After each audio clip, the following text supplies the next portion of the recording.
একজন স্ত্রী কখনো প্রিয় নারী হতে পারে না, কারণ স্ত্রীদের অনেক ভুল।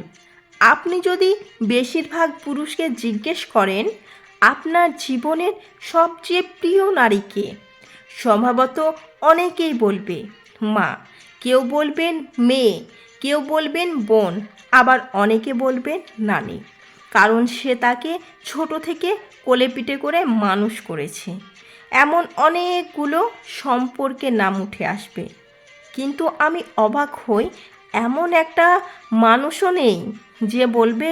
আমার বউ আমার প্রিয় নারী। আসলে বাঙালিদের সমস্যা হলো বউকে ভালোবাসি বললে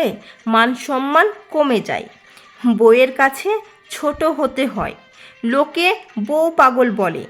আবার অন্য পুরুষদের কাছে নিজের পুরুষত্ব একটু কমে যায়। এমন একজন পুরুষও কি নেই যার স্ত্রী তার অসুস্থতার সময় হাসপাতালের বেডের পাশে নির্ঘুম রাত কাটিয়েছে, কিংবা বাপের বাড়ির বিলাসবহুল বাড়ি ছেড়ে